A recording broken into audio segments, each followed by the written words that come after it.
there is a way you live inside of literature, and I'm been much more influenced by literature than reality. One of the great ghost stories, and this is a literary ghost story, written by Henry James, The Turn of the Screw, and one of the things he said is something doesn't have to exist to be real. Identify your general why. Why do you want that? Because you want to be more loving, you want to just be more giving and more uplifting.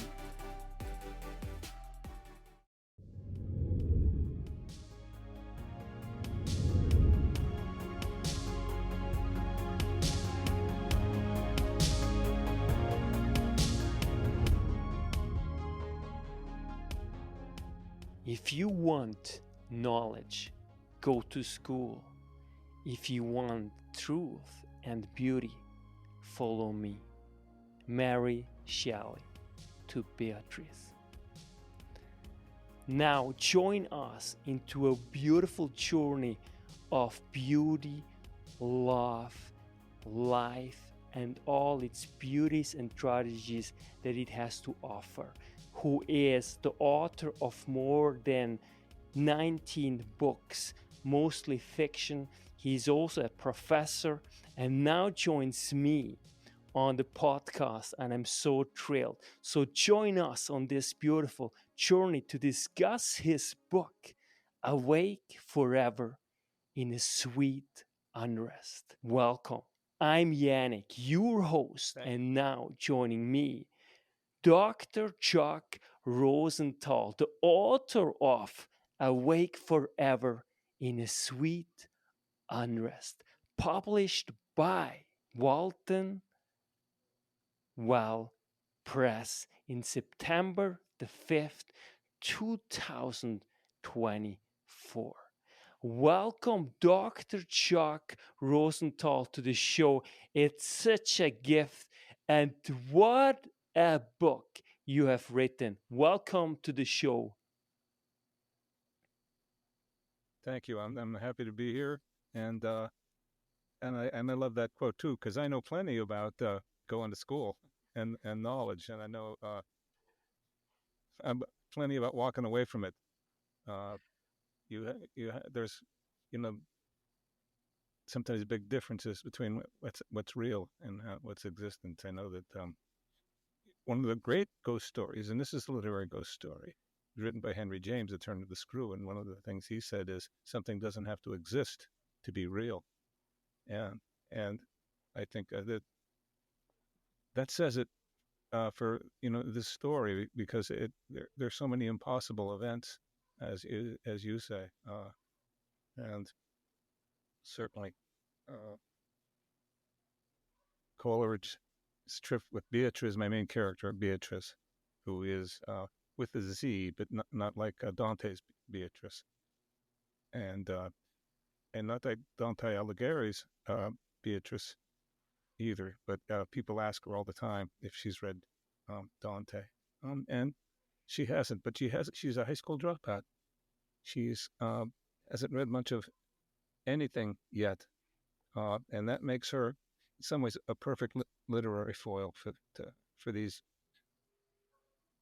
gorgeous writers and adventurous men and women. Mary Shelley, who wrote the fantastic novel Frankenstein. So they know, and I hope I know too, because things I've written a lot, as you say, I've written a lot of books, and things really came together in this book, and I studied these people assiduously, their work and their biographies, until I felt like I could sit in a room with them and converse. But Beatrice does it instead. This is beautiful. So before we really dive into the book, I want to give our listeners and readers a taste. Who is Chuck Rosenthal? And if you want to give it a go, tell us who Chuck Rosenthal is in only one sentence, and then talk about your interesting biography, because I really truly love it. You have been also a former cowboy and then ultimately switched to professor and now successful writer. And just a little bit about myself, my dream was always being basically a cowboy when I was a little boy. And I always, envisioned myself living one day in the United States of America and literally being a cowboy. So to me, it's actually very special. I haven't realized it yet, but the fact that you were a former cowboy is just really, really appealing to me, and it's just lovely. So Well, I please talk a little bit about your past and how you ultimately became a professor at Loyola Marymount University in California. well, when I was a child, I inherited my big sister's tricycle.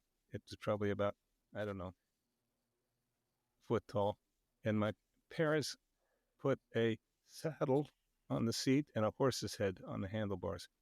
So they must have known something. And I lived in the center of a city, a small city, Erie, Pennsylvania, but the center of a city. So I just was drawn to horses. And speaking of that, the issue of truth and beauty, I was a professor when I got my horse actually, and it became a passion for me. And it's a long story how I ended up at age 45 getting a horse, but I did, and that horse taught me so much about communication and discipline and learning and love. Uh, so I didn't have to turn from cowboy to professor. Now I learned to do a lot of physical things. I learned how to rope off horseback, um, and chase animals, other horses mostly. I wasn't chasing cows, but uh, mostly I learned training, and I had a wonderful trainer and a very difficult horse, and that absorbed me intellectually. So as a writer, it really fed me. In fact, I eventually, after she died, which broke my heart, I wrote a novel about her, mostly from her point of view, called 10,000 Heavens. Um, so that transition wasn't difficult. I uh, I left college and went to graduate school in philosophy, and I got an MA in philosophy, and then I went and pursued a PhD. Um, and I found, and I think philosophy found about me that I was less interested in discussing findings of philosophy. In fact, I believed that, as I suppose Wittgenstein already had done, that it was metaphor, and I had a number of people that were looking for the truth in philosophy, and that's not where you go for the truth. So eventually, when it came down to my dissertation, and I wanted to do it on animal intelligence, symbolic communication in non-human animals, they said no. So I left, and I brief for a brief time I went back to Erie and I'll collect garbage and help run a boys and girls club, and uh, and then I started writing and began writing. But I read voraciously, so that's and I picked up I think it's the Long and Beatty anthology of American literature, and I started at the beginning and I read it.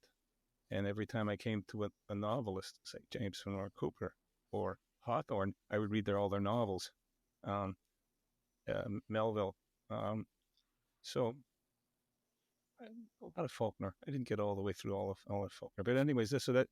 Uh, but what really turned my head in terms of the romanticism, because you've asked me, I know in some of your questioning points about Keats, it was Kerouac who was a romantic writer, a very right, rabidly romantic writer. But and I read all of Kerouac, and he's not such a great poet, but he's a great lyrical writer, and that I think made me susceptible to what happened in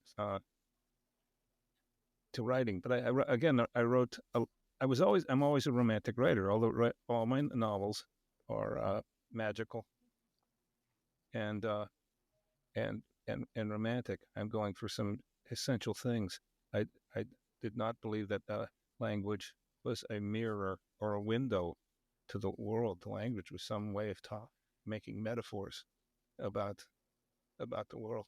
Um, and so there's the truth. And Keats and I eventually in 2011, I I was in England teaching at the Imperial College, and I had just come off radiation in the states for cancer, and I was up. I couldn't sleep very well at night, and I would pour myself a glass of port and stare out this big bay window with the double decker buses going by and read Blake. I was reading Blake, and it really. I said, "Wow, okay, here's a visionary." And when I got back to the states, I was writing other novels at the time, but my life partner, um, who's a poet, said to me, "You want to read the Romantics?" And she went up to her office and came down and gave me a stack of Byron, Keats, and Shelley, and I started uh, reading them, and then I got interested in their biographies. And I'm not necessarily enjoy biographies, although I've read a few now. Uh, and He said, "I have to write about these people, but I don't want to write." Again, I left academy. I mean, I did get a PhD in literature, um, but I didn't like writing papers about people I wanted to create, and so I wanted to write a book about these romantics, um, John Keats, Mary Shelley, Percy Bysshe Shelley, Lord Byron, and but how to do it, and but I've had a lot of experience about the kind of characters I needed, and I knew I needed when I started to write. Beatrice was somewhat older, and I didn't want an educated person. I wanted a young person, and these people were really young right at the time at their peak, on the in the teens, 18 teens. They were in their 20s, um, and uh, and writing like crazy, and doing a lot of things like crazy. But that's when I discovered Beatrice, and she became, in some ways, right, not a, the, like Beatrice's guide to Dante, but Mary Shelley becomes Beatrice's, right, guide to this world. So, um, and I didn't worry about time travel. I didn't worry about it. I just went there, This is what I love and so much because to me, that's truly time travel, and that's truly basically the legacy and the gift of humanity. And that's, you can also call it basically the spirit that everyone will always, in some way or another, in one way or another, be present, whether it's just in our memories or by, by their legacies, such as their books. And that you actually did this and you recognize these giants, Byron, Keats, Shelley, and write about them in such a poignant way is really touching, because you touch here on something that really goes to the very core of being human. And I want to know your take on that. But it almost seems to me that you felt like that philosophy doesn't necessarily still the thirst that you have for the truth, and that there is something more to it, and that has to do more with a story, with metaphors that go beyond language, in the sense of really truly capturing life, and the truth is ultimately beyond language, is somehow what even Young also called it, the unconscious, when it comes to dreams, right? dreams, they talk to us in pictures. That's a different knowledge, it's a different way of communication, but it is most likely, especially in my view, it is also the truth, just at a different level. And I think oftentimes we underestimate the importance of these different levels of truth, right? Because there is just something that goes beyond our cognitive ability, especially language. Therefore, we have this tacit knowledge. Sometimes we just know this is true, even though we do not have the words to actually express it, right? It's the same thing as we can never really describe love, right? Because it escapes ultimately the confines of language. So, is this somehow accurate how I depict your transition from philosophy to really becoming a fiction writer? I really learned who these people were. I live with a poet who says it's the job of poetry to express the inexpressible, to discover words. And Keats said that he's how his job is the poet to lift the veil of reality, right, and ordinary language to show the truth and the beauty underneath. Well, that's what he did. And in this bunch of writers, I think in some ways he lyrically, in terms of some of his lines, did it the best. And although I really enjoyed Shelley and I enjoyed Byron, Don Juan just me up. I loved it. Um, so that's what I try to do. And what's the other idea, right, for Keats? And this is again this it seems like almost anti-knowledge, right, to talk about negative capability, but no, that's that lifting away those conventions of the real and of language and lift it to see underneath it. And he certainly did that. And Coleridge helped him actually. He said he took a walk with Coleridge, down 2 hour walk with Coleridge that changed his life. Um, and so I'm thinking Coleridge was semi sober at the time, but I don't know. Um, but I don't have a how to do it. Um, I I have faith in myself. I've worked hard with the discipline of writing narrative and no, just being able to get to a character and put them on the page and allow them.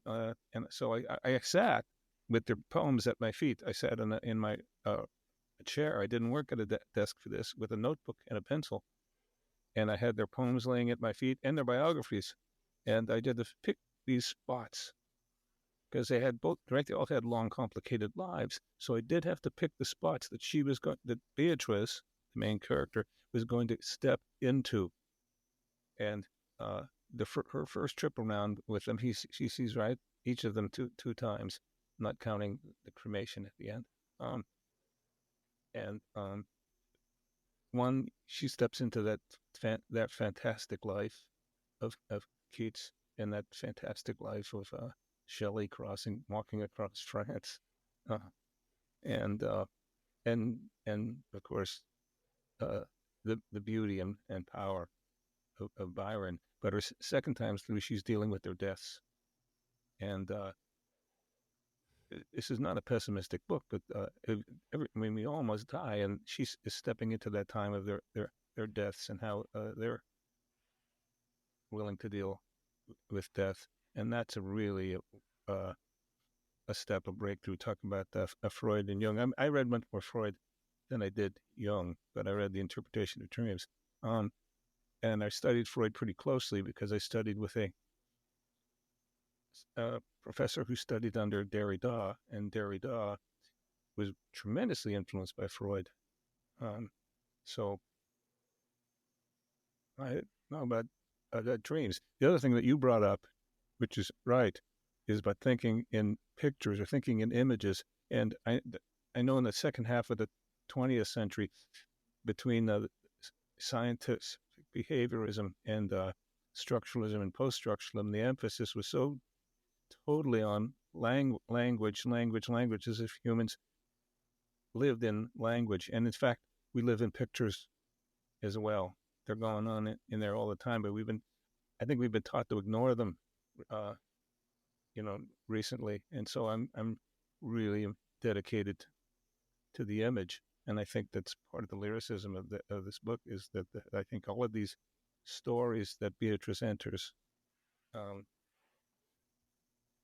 have to do with powerful characters and powerful imagery, and uh, and things happen. It's as well. I'm a storyteller, and I'm willing to let anything drop by to get to do the story, to get to the story, and don't let anything get in the way.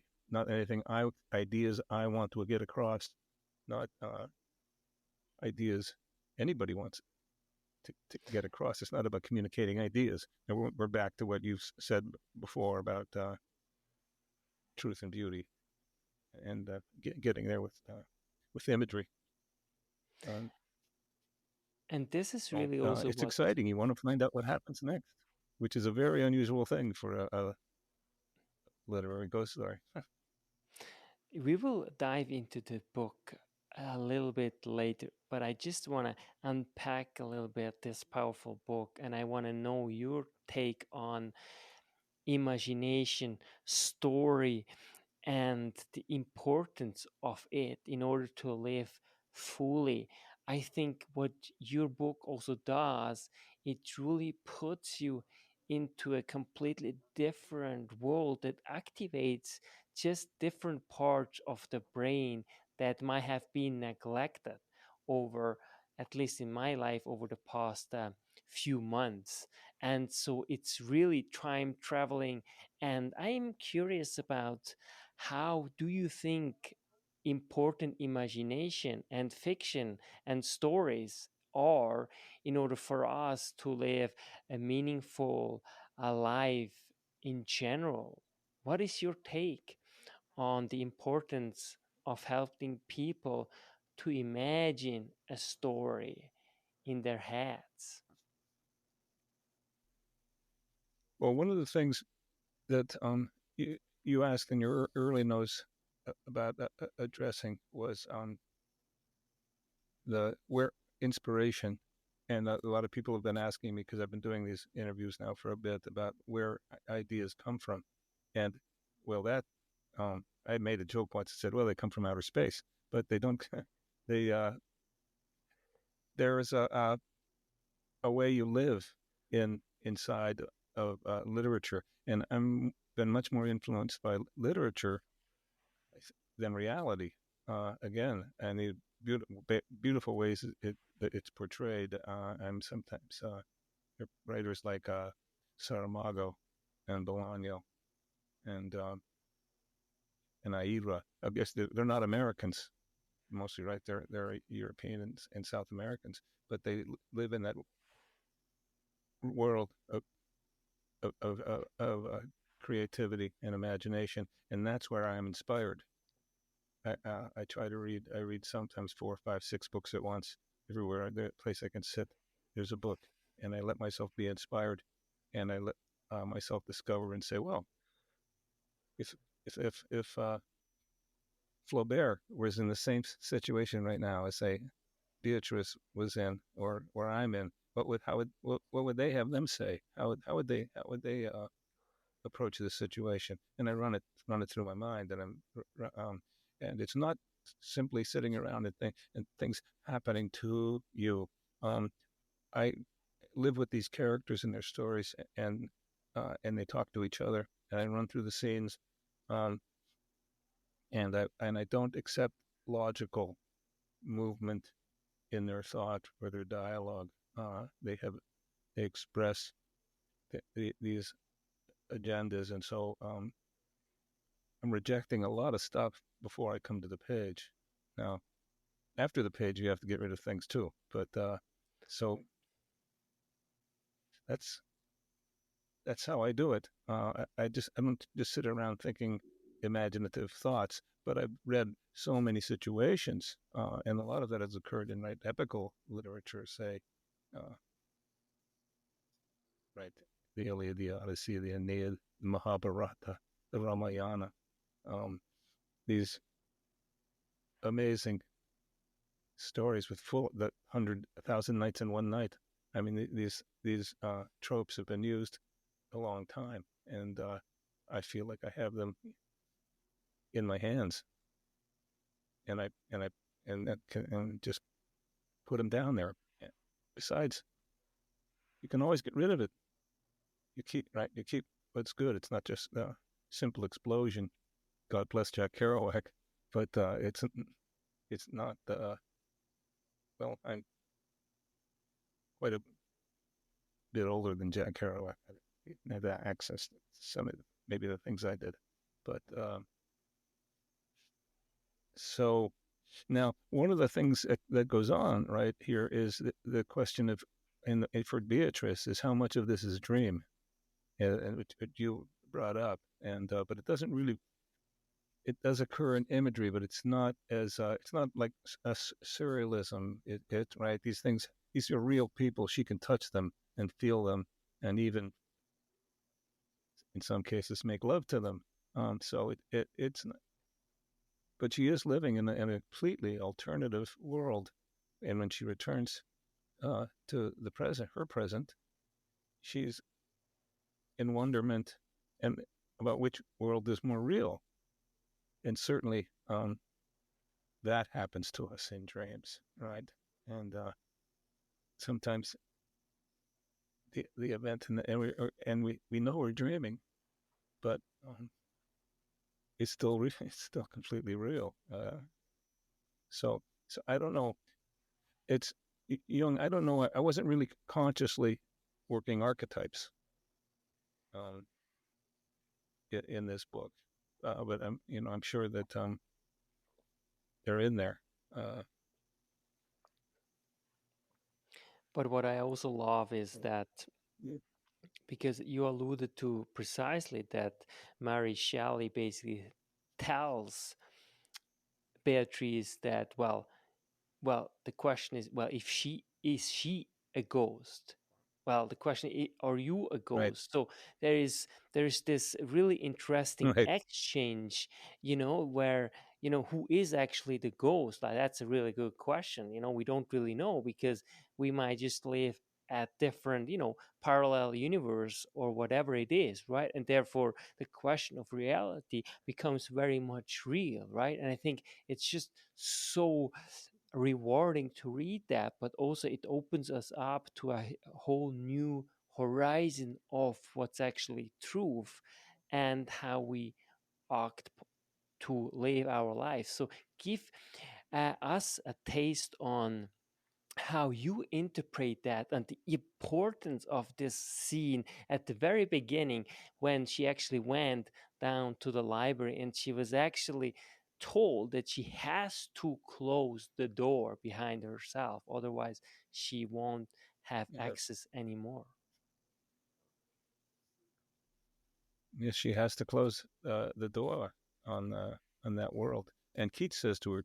Keats calls her, even though I think one of the last things he says, he calls to her. He kisses her forehead and calls her his ghost from the future.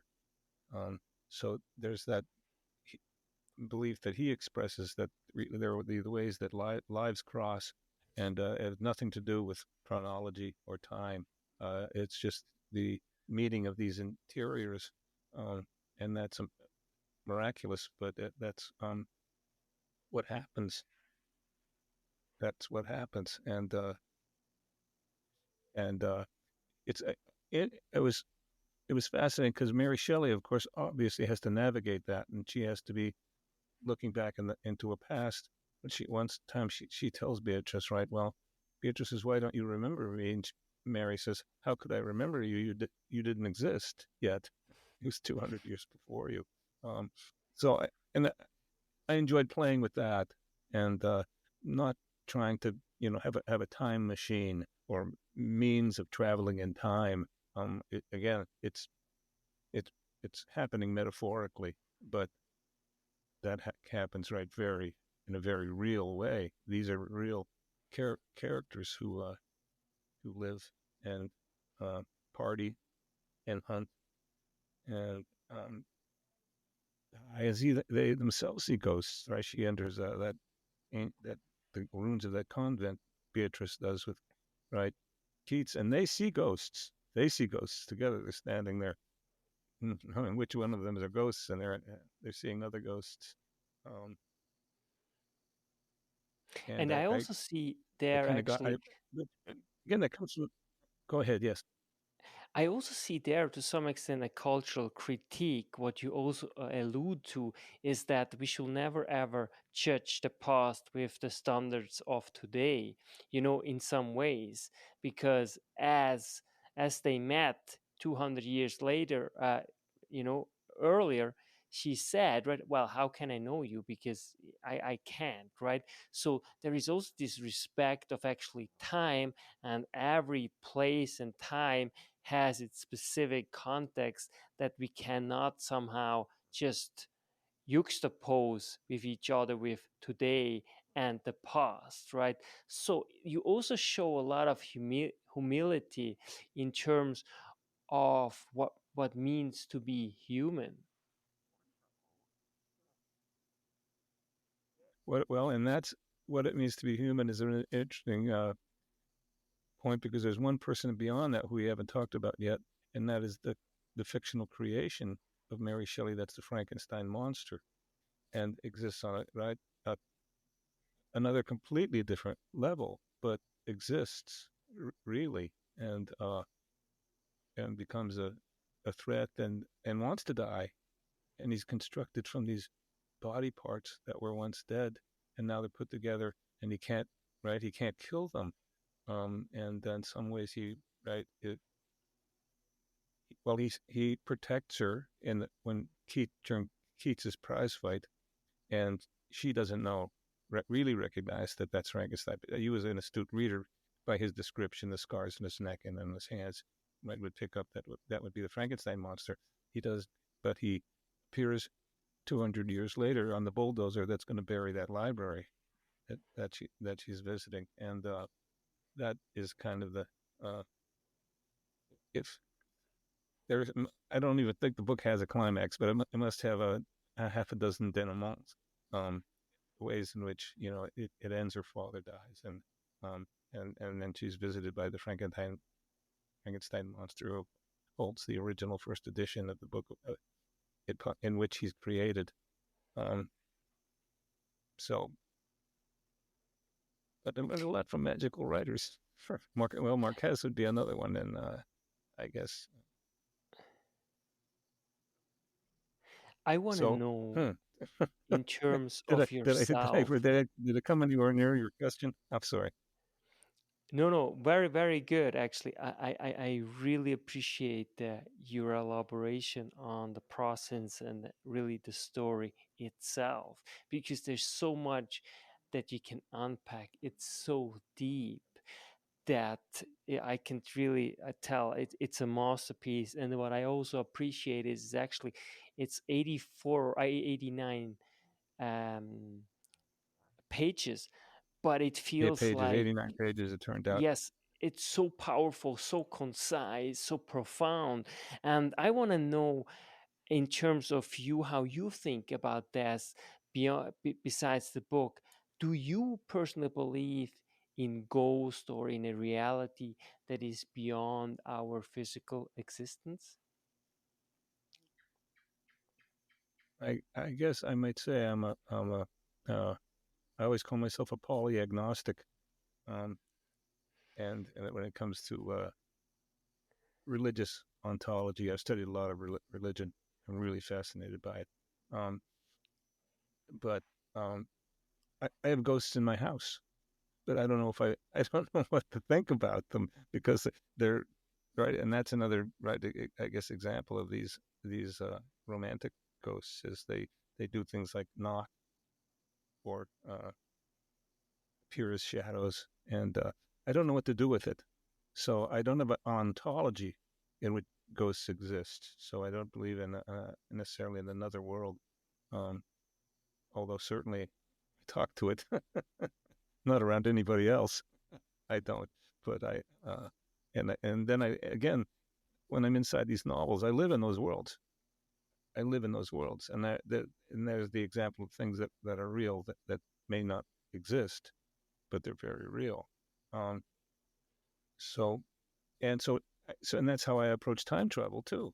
Um, because if you try to get into the mechanics and the right the of what it could take to travel in time, you're just not going to get there. And it's if you try to make up some world in which time travel exists, you're in more trouble than ever. But there's this again this intersection of memories, an intersection of lives, and different and layers. And this book wonderfully just right the more I went on, the thicker it got. The levels just kept kept building, and the questions kept coming.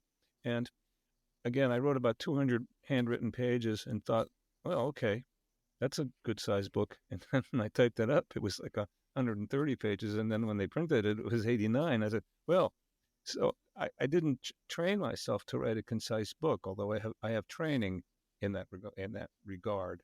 I was educated in graduate school in the minimalist era, um, which I'm not a minimalist. I'm not a realist, right? I'm not a poet. I'm not a historian. Um, I'm not a biographer. I'm not a scholar. Um, I'm a fiction writer. I'm a storyteller, although a sophisticated one, I hope. And but this book really unfolded. It's the shortest book I've ever written, and it took me the longest time to write it. I followed a kind of Hemingway practices. I never finished a scene without starting another one or a chapter without moving forward. Always move forward. Um, always move forward, and because you can always come back. You can always, I take the craft part of it and tell myself I'm practice. This is practice. I'm not writing the greatest thing in the world. I'm practicing writing the greatest thing I can possibly write. Um, and I feel with this book I did. All those things came together. The time and the layering, and and the imagination and the fantastic fantasticism, fantasy of it. Uh, yeah. But you also actually make the case based on your book, but also on what you're telling me is really that reality and imagination are intrinsically actually linked, because everything there is has first and foremost be conceived in our minds, right? And ultimately, it's created by hands. And so, uh, I want to know your take on that, but I think really reality is as much what we have, in other words, our thoughts, whether you want to call them ghosts or not, but there is always something that is somehow animated behind the scene that ultimately allows itself to manifest in the empirical reality. That, so it's measurable. If it's measurable, it's science. If it's not measurable, it's not science. In this sense, I mean empirical. And on the other hand, there is this other view of science, which is indigenous based science, which is really, if it's relational, it's science. If it's not relational, it's not science. And that's really ultimately also what really today quantum physics tells us, right? And so to me, just to come back to this, what we have discussed, this form of if literature is reality or not, to me, I think it is a precursor of reality. I think there is something that needs to be explored that helps us to understand more deeply who we are, in order to ultimately also experience the empirical reality, but also the reality that we create within us somehow, uh, to get an understanding of the two. So, my point is simply that literature or your imagination or fiction is simply another form of reality. What's your take on this proposition? Well, I I can I firmly believe that I mean every moment can become a moment of imagination, and it is again keeps that negative capability. It's letting that stuff letting that drop away, um, and and waiting for what's in there. And if you have enough, I think just it has to do with again experience, and for me, lit, literature to fill my life with those things. And I know I don't know I used to know a lot about photography, and actually, and I do keep up uh, with quantum mechanics and those things. A good friend of mine was one of the inventors of the laser. He died of COVID. Um, and it was Bob Hell, which is very. So I kind of know the physics, but I don't know the math. But I know the discussion. So, and I know how imaginative that is. And if you are right, we are keeping up now. We know that all of our concepts of the universe and what are the things that create this um, thing that we say we experience reality. All of that's coming apart. We don't know what's going on underneath, and we don't know what's going on around us in terms of how to explain what's here, which is and if what's here is almost impossible, well, that's pretty. I don't know. I don't attribute it to some necessarily some being who guides this and creates it, and we exist in that being's imagination. Um, Lots of people have said that, right? I guess maybe even starting possibly Plato or Plotinus or move move forward. And actually Coleridge is a good example of that. In some ways, he misreads Kant, and I don't want to go in that direction, but to find that the imagination is everything in Xanadu did Kubla Khan a stately uh, pleasure dome decree, uh, and he right was on opium and woke up and wrote down right Kubla Khan. Um, and in fact, right, Beatrice goes to Xanadu with somebody who might be Coleridge and he might not be, right? And she goes in his tent. Um, so it's pretty this reality stuff is pretty tenuous, but it's also very important and dangerous because the world particularly right as you know here in America is violent and threatening uh, and frightening. I mean, I'm sitting here right now waiting to be evacuated from a wind event and potential wildfire. So that's okay. That's real, uh, I guess.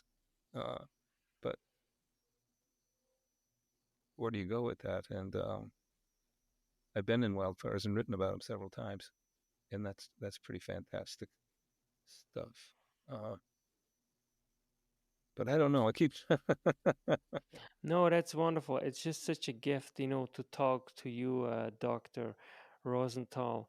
I just want to go a little bit back to your youth and talk about more about imagination. So when you look back on your career, what you have done, what you have written so far, and what you have really experienced in your life, were there any moments in your life when you were an elementary student or a high school student or a college student that you were somehow imagining in one way or another the life that you have now and that you went through?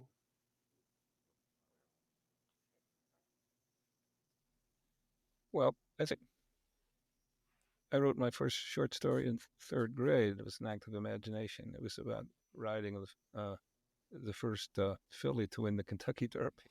Uh, and then in high school, I wrote several novellas, hand wrote them behind the student in front of me's back, um, and they were all imagination. They were all allegory.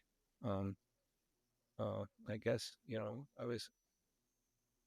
I was a kid. I read comic books. I read, had the I had the first Fantastic Four and the first Spider-Man and all those things. But those things are they were kind of flat for me. My imagination was a little more explosive, and I was constantly creating other worlds. Sometimes they were simple worlds like sports worlds and inventing games. My father used to say you could put me in a sandbox with a couple of clothespins and leave me alone for hours. So I don't know. Maybe so. I guess that was my imagination operating, but I never was self conscious about it. I never saw myself as as that imaginative, or even as an artist. I didn't start really consider myself an artist until I don't know, maybe a decade ago. I just thought I was a writer, but in fact, I'm an artist, and that's a realization that it liberates you. You don't. It liberates you, and so I guess I've been practicing for a long time, uh, and in college. So in high school and college, I kind of decided I had to get serious, and I studied history and philosophy and some literature because I thought I might have to go out and do something uh, with myself, and I found that landscaping and collecting garbage were not how I wanted to spend my time. Um, but but again, eventually, I had to wander away from that, um, and I don't know. I wrote three rather unimaginative novels until I finally wrote my first published novel, Loop's Progress, which was the first creative dissertation as published in the United States. Um, I imagine there's lots of them now because there's so many schools, so many MFA programs and PhD programs. But so I let myself follow the path, and I didn't let discouragement or the inability to get, say, published stop me from writing the next book. Okay, I'll write the next book. What world can I enter? And I've always found one. I'm looking for it now, and I just fell on an idea a couple nights ago. But after doing a lot of different research, so and let it happen. Just try to not impose myself again on the world, not try to impose my a philosophy, or obviously I have politics and I have uh, uh, and I guess philosophical positions, but again I'm listening. I'm And listening this and really comes truly and true in reading your book. and not try to pay attention. Uh, I think the world will be uh, so much better off if we will be better listeners. And I want to touch on 2 points that you mentioned again, and tell us what you mean by the difference of being an artist and an author. And also, I'm wondering, to what do you attribute this imaginary ability that somehow came natural to you in your childhood? To what do you attribute this?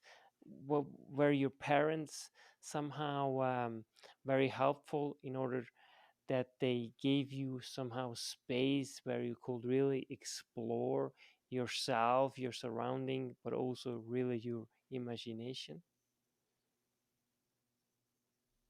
my I was brought up working class, um, so and very working class. There were eight of us there, and four brothers lived in a tiny room with no closet and only one light bulb and no heat in Erie, Pennsylvania. my mother was very disciplined and rejected, did not want to be a house person. And in fact, when my youngest brother finally went to kindergarten, she went back to work and was very successful, became a very successful executive for the Catholic Church, which I'm not. I'm not a Catholic. My father was not. My father was extremely artistic. He has a beautiful voice. He played the guitar and sang. He sculpted out of clay. He drew. Um, he and he had calligraphy, practiced calligraphy. But he was deftly anti-intellectual. He did not. And my mother was an intellectual, and my mother was very disciplined, and that was something I came. I think the combination here. It's not. You just can't. Let your imagination run. You've got to practice the discipline of fielding it and expressing it and finding a way for it for it to finding a way. So I had a couple of brothers who were, one is a musician in Manhattan now, younger than me, and another one younger than me who, like my father, right, became a painter, and he paints. He's got a studio in New York, in Queens, I think. So something was brewing in there, in that family, and I was never discouraged, and I think that's really important. I know a lot of people I talk to about it. They talk about, because you have a child and you decide how to respond to the world, and they said, well, their parents would always, when they'd come and get in trouble with authority, their parents would always side with authority. My parents never sided with authority; they always sided with their child, um, and that's I think gave me confidence. And they were just my mother was very supportive of accomplishment, and um, and to pass that on, we have a daughter who left the United States, has been in Australia for 15 years, and she's a performer and has made a living as a performer. So that's in there. Um, I don't know how much has to do with me. I'm not a performer, but I do. I'm performing on the page. I think that's an active uh, performance, and I did. It's not. It's not so. Well, there's that active creativity, right? There's that initial moment that you put that down. You finally have those ideas, and you organize this world, and you know these people, and you put them in situations, and you've got to, right. Um, and that's the spontaneous side of it. But the other side of it is then to study it and look at it and say, what have I done? What have I done? How can I do it better? And to continue doing it. So it's just not rampant creativity. I think it's a combination of creativity and discipline. Um, and then I don't know, something. It's there's a lot of baloney in here, a lot of silly stuff that just nags you, and you need to just, as Keats might say, set it aside.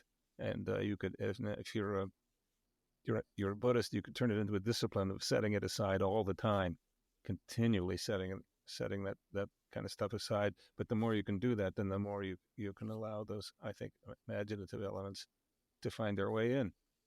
Um, so, I love what you said because you but really I don't know. remember. I can't. I don't have any arrows to say. Well, this happened. It made me do this, and this happened. It made me do that. Um, but But I think but I it's really because I have. I do have a relationship with a marvelous poet, and again I thought that and I had a horse that changed my life, and that's an interesting thing to have happen to you. But I'm also really curious Motorcycle about. too. Yeah, but something I think it's really important I what came you're here and I learned to mentioning. surf. Oh, nice. Oh, beautiful. That's, you mentioned about discipline, but also about your parents being so supportive. In other words, they were always siding ultimately with you.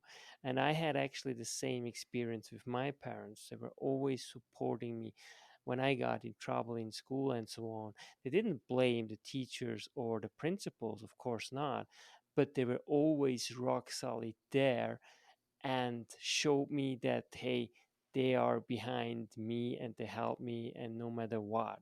And so this really helped also myself to have a certain level of just confidence, that really helps you go and move forward in life.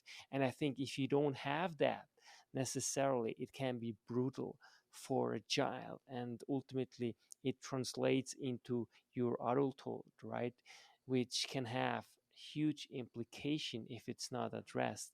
So I think you make a very good point, and it's not about uh, spoiling the children at all, but it's giving them a basic certainty of security, of connectedness, recognition, action, which ultimately results into creativity.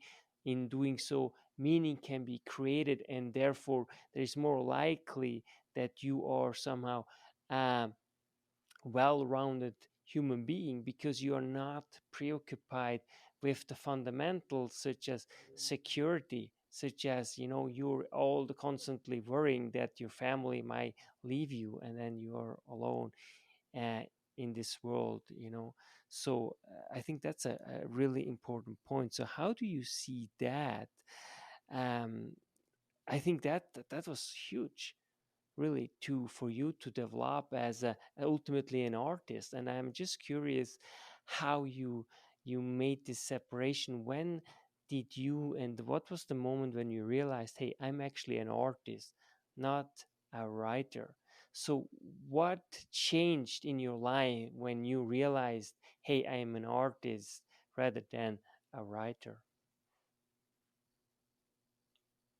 Yeah, I'm more able to accept my faults and my fears, um, and know that those are just important as things to encounter, and not be constantly seeking satisfaction or and joy. Although I'm big on joy. I try to let it happen as often as I can.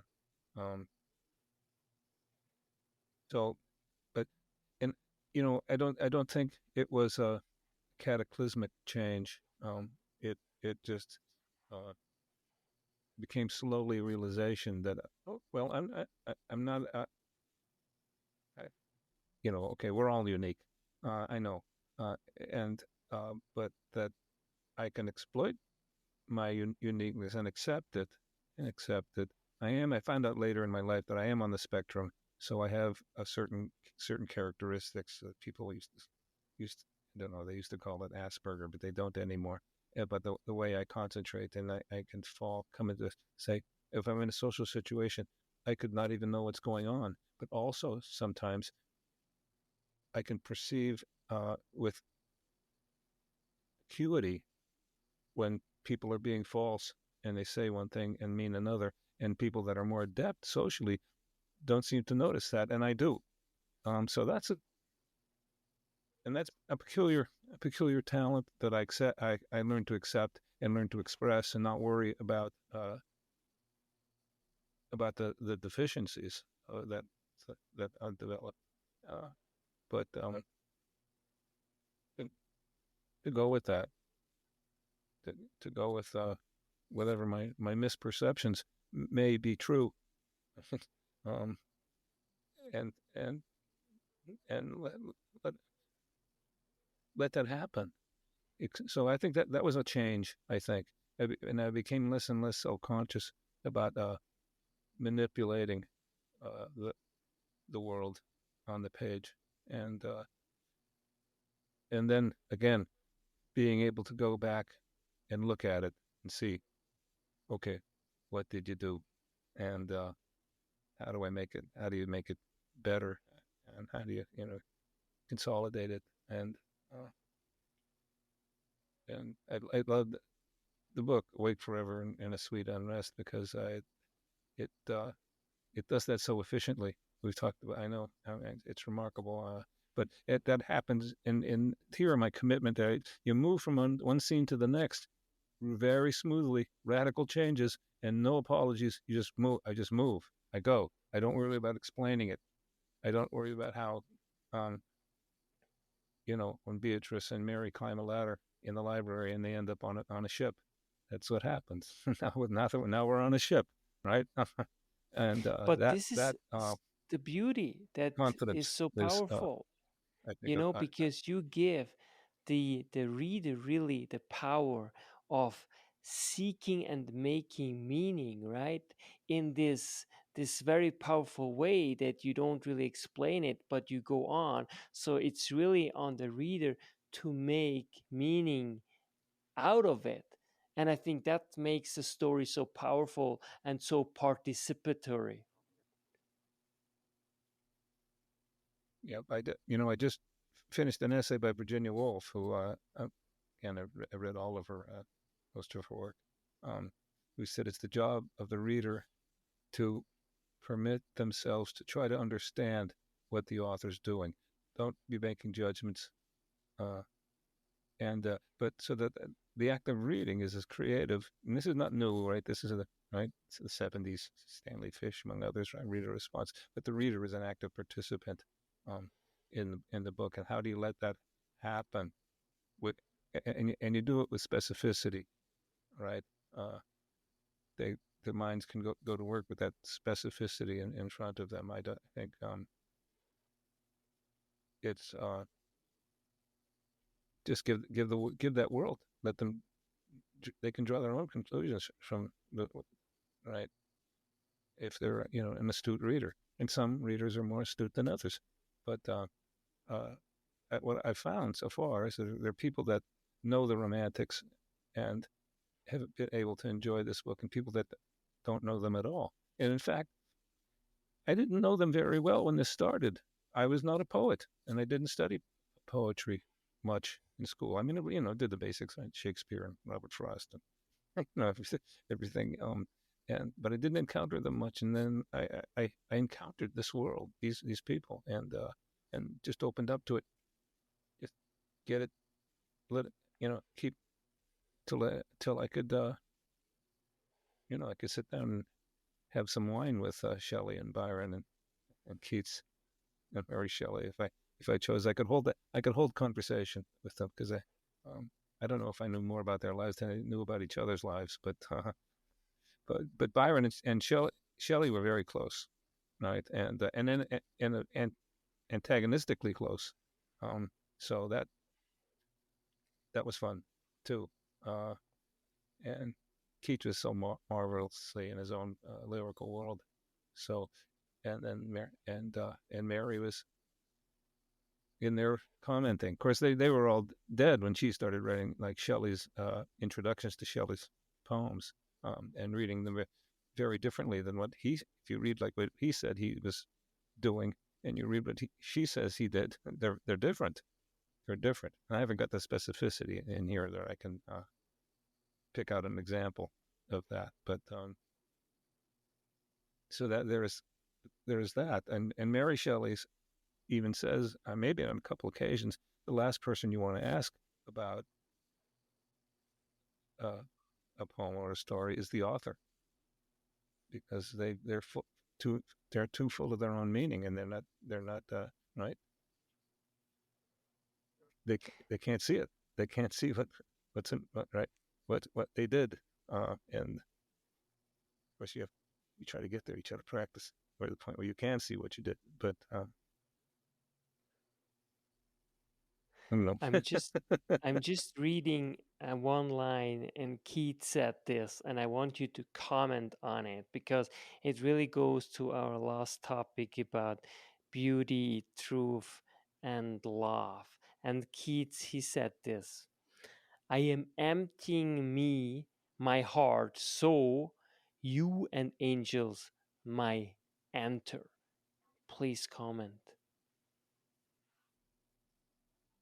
Well, that's what he tried to do, right? And that's what he does for her, and that's what I mean. This right because this book is a there's a way in which Beatrice is proxy for the reader, and you as she is discovering, you are discovering, uh, and let's see, what do we what? Oh, about emptying. Yeah, emptying his heart so she can step through, or an angel can step through. I mean, Exactly. that's a major theme of the whole book, right? Is and she's constantly letting these people step through. She's learning about them and who they are, and she's stepping into her life. And this is a right rite de passage, or a a you know a life about her life changing and her becoming an adult in these 89 pages, coming from a relatively not innocent, because obviously she's done drugs and had sex, but moving from that naivete to a certain level of open open-hearted sophistication, finding out who these people are and how they lived, um, and even eventually trying to change their lives, to change history by saving their lives. Which of course she fails, and she can't even save her father's life. Um, so I think that's a major theme, if we can speak of themes. I'm not fond of them, but that's something that runs through the book, and there are certain things that these characters say at different times that pretty much are almost that you know that heavy in terms of the thematics. But they're profound people. So spending time with them, uh, I let them say it. I let them say it. I didn't have to make it up. I mean, some people have asked me, about the dialogue. How did you dare write dialogue for these these geniuses? Well, a lot of it's just paraphrased or lifted from their poems. It was easy to do, and and I wasn't afraid uh, to do it. And that goes back again to say, okay, how would being an artist change you? Well, that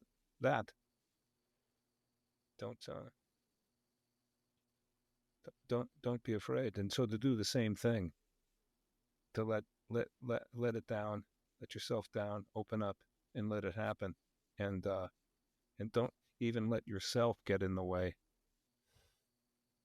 Don't just watch what you're doing, pay attention, and let it happen, and trust that it's in there. And as my brother, who's a painter, said, after he studied painting seriously for years, he said, "You don't paint with your head; you paint with your hands." And I there's okay, brother. So and that, of course, then that's what he has to do too, right? And when he's a painting, he's an abstract painter. He has to let things drop away and have faith in color and dimension and juxtaposition, and that's similarly right. That's creative. That's creativity, and that's kind of how I try to see the novel. In this novel in particular, it did it. It did it on its own.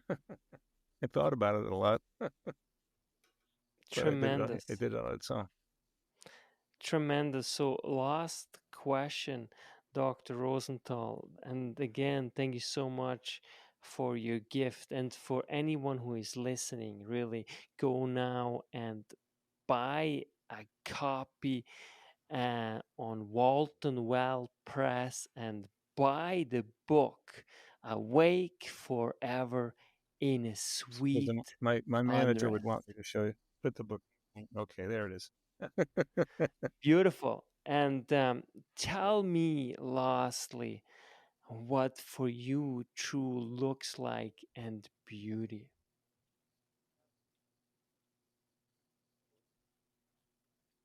It's in front of your face. It's really very simple. Just look what's in front of you. I mean, I know there's horrors out there. I know that there's some horrible wars, and possibly facing a disaster as I sit here.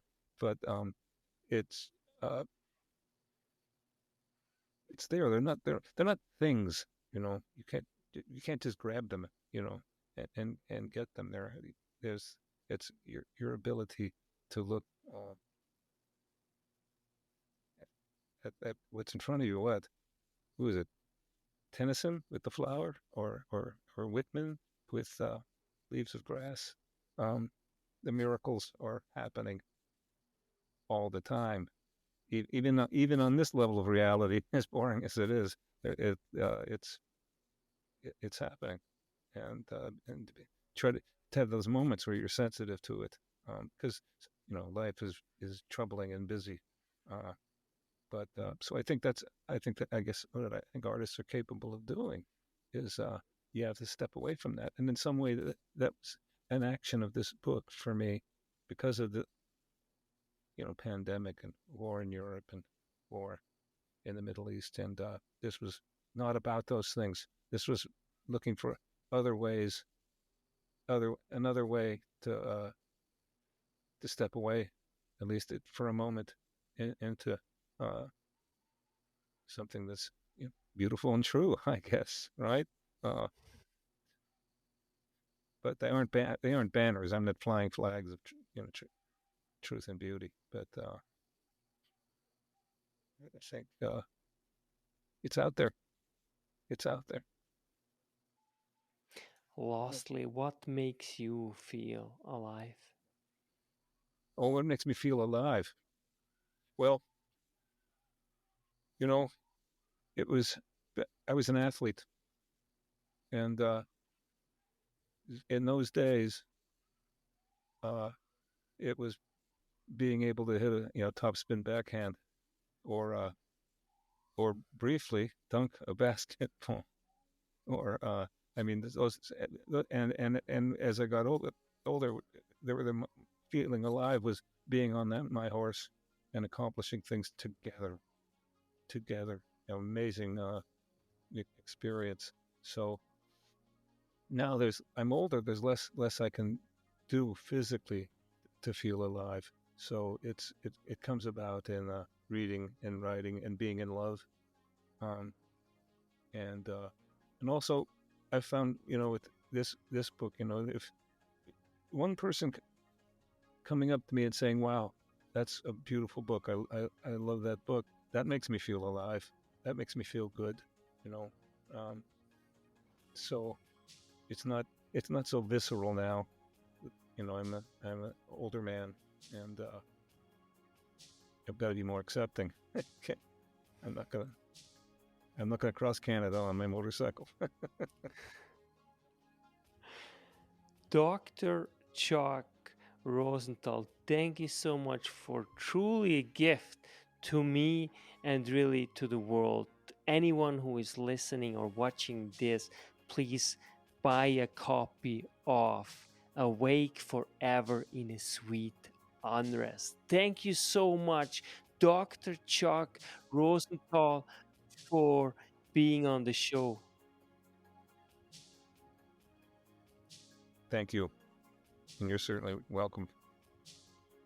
All Dr. right, Chuck take care. Rosenthal. That's why knowledge matters.